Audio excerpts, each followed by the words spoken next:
Hey everybody, this is Doug out at Causey's Care. I want to share something with you today that's going to be a little bit different, but I think is very important.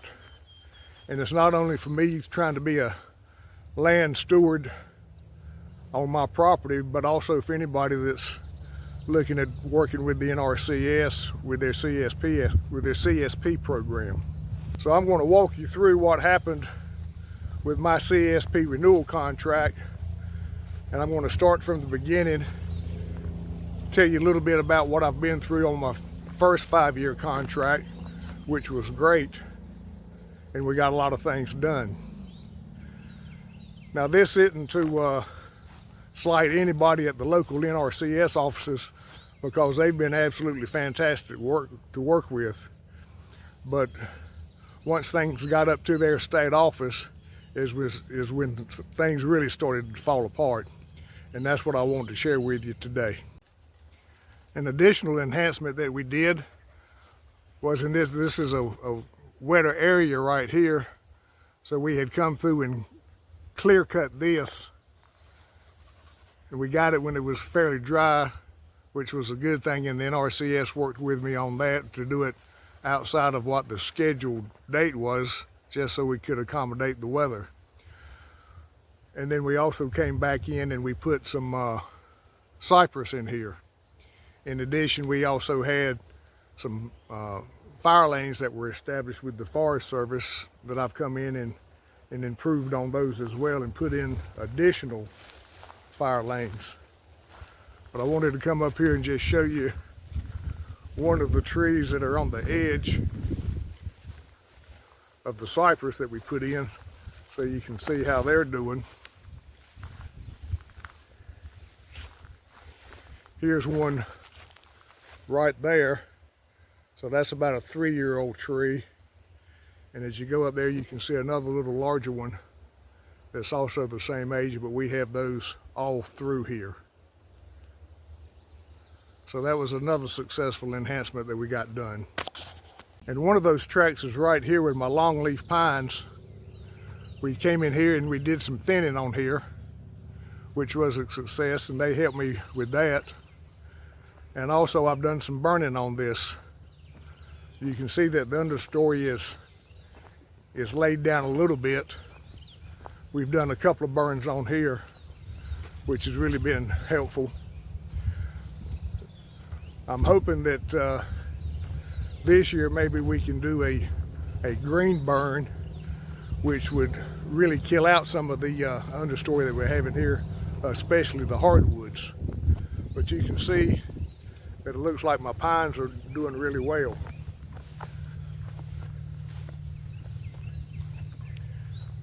This track we had a little bit of trouble doing the burn on, but we got through with it and got it done. But this is still one where we wanted to do another green burn, so we'll just see how that goes this time around.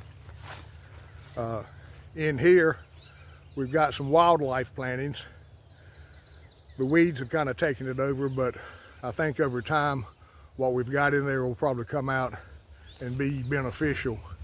I think we've got like 5 different types of species of wildlife type of habitat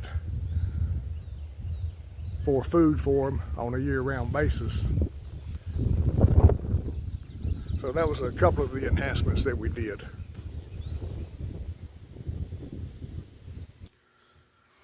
Well, as you can see, I successfully completed all the 2020 approved enhancements that we had on my original CSP.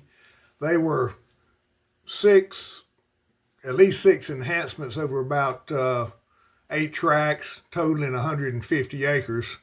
So that original application ended 2025, and since I was able to successfully complete all the enhancements, my NRCS people highly encouraged me to go ahead and file for a CSP renewal. So that application was submitted on May 2nd. That was the 2025 was the last year of the original CSP, and you have to file the renewal the last year of the first 5 years, which would be 2024. So we got that in May 2nd.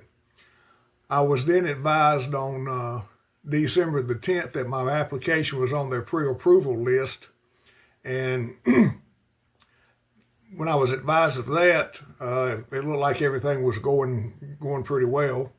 And then on 12/31, which was the end of the fiscal year, an NRCS technician called me and told me that we needed to get all the CSP renewal paperwork signed, which was no problem. That was just finalizing the enhancements that we were going to have in the renewal. I mean, that was at 9:26 that morning. That's when I got that call. At 12:05, that same technician called me back and said that she'd been given some false information regarding some of the signing dates. And she explained to me that there was a glitch in the program, that the old CSP, as long as it was active, would not accept the date of the CSP renewal. And you had to have that in by the end of the year, but yet it wouldn't take it until after 12/31. So after that time, it wasn't formally filed with NRCS, which is what we were doing. So she was just trying to explain the glitch to me, and that they were going to be taking care of that, and she advised me they'd get that worked out. However, I guess it was unbeknownst to her that the state office that same day on 12/31 was sending out a certified letter to me, which I received January 3rd, that they had rejected my application. And the reason they said they rejected the application, I've got that rejection letter right here. It says, "We've completed the assessment and ranking for this funding cycle. Unfortunately, we're unable to fund your Conservation Stewardship Renewal application because NRCS only offers a renewal opportunity during the last year of an existing CSP contract. We must cancel your renewal application." So with that, they encouraged me also, the local people, the local as well as the district folks, that I needed to file an appeal. So they were encouraging me to do that, and that is what I did. And that letter also states that I can file for an equitable review and then an informal review. So I was just thinking at that time that since it was just a glitch and they were going to get it worked out, I asked for an equitable review thinking that they could look at that, get the glitch worked out, and then have my approval done at that time, which is not what they did. So I'm really at kind of a loss there. They didn't say, as far as the rejection goes, it didn't say anything as far as what the priority ranking was, because they do have a ranking criteria they go by. And they didn't tell me if it was just that or whether it was a funding problem that they had. I know there's been a lot of information going on about the funding with this, but this was under the 2018 Farm Bill, which they've had 2 extensions on, and that's why I was under the 2020 application that I had that was actually approved. So that's what gave me the extra 2 years. So I think we're still working on, at that time, the continuing resolution. So my CSP renewal would have been under the 2018 Farm Bill, which would have gone 5 more years. They really didn't mention anything like that. And so I was just trying to give them the benefit of the doubt with the equitable review. But subsequent to that, like I said, I sent that in asking them to do that. And then I said if they couldn't do that, I was going to request a meeting with the informal meeting. And I was going to request that Seth Whaley as well as Chris Turner would also be at that meeting so that I could discuss that with the county committee. They hadn't gone by the process that I think they should be going by anyway, so I thought that was a reasonable request. So when I was advising the NRCS staff that it had been rejected, they were somewhat perplexed about it because I had earlier been told that I was 4th ranked in the coastal plain region. So that means there was only 3 applications ahead of me. So unless they had absolutely had no money, I couldn't understand why it would have been denied, and yet they really didn't even say why. Their rejection letter is so vague. They don't really tell you the reason why. They just said that they're going to cancel my application. And to me, I really don't think they can just up and say they're going to cancel the application. I think they could probably say it would be approved subject to the availability of funding. And that would have been a more satisfactory response than what I got. However, that didn't happen either. And since that time, I have also written the local office, like February the 7th, asking about that meeting that I just described to you earlier. And then subsequent to that, on May 19th, I sent a letter to the National Administrator, and I also sent copies of this same letter to my 2 senators and to my local congressman. And to my dismay, I have not received a response from any of those 4 persons. And really, for them to say they're going to cancel the application because it wasn't in on time, if it's not in on time, with my prior experience that I've had with the USDA, when you have an application in, if you have applications that's not completed, they're required within 15 days of the date that you submitted the application to tell you what they would need for a complete application. And since that was filed on May 2nd, that would have been May 17th, and to this day I've not received any such letter. And furthermore, with the rejection letter, it says that I had 30 days to appeal the decision, and that at that time they would have a final decision made within 60 days, no more than 90 days. And that hasn't been done either. So I'm really to the point, I'm quite a bit perplexed, and I'm just wondering if there are any other farmers across the nation, especially North Carolina. I hope it's just a problem in North Carolina that they've done this, and it just seemed like that this process has only started once it got to the state office. So if there were other reasonings for the rejection, whether it would be priority ranking or whether it would be the funding process, they just didn't let me know.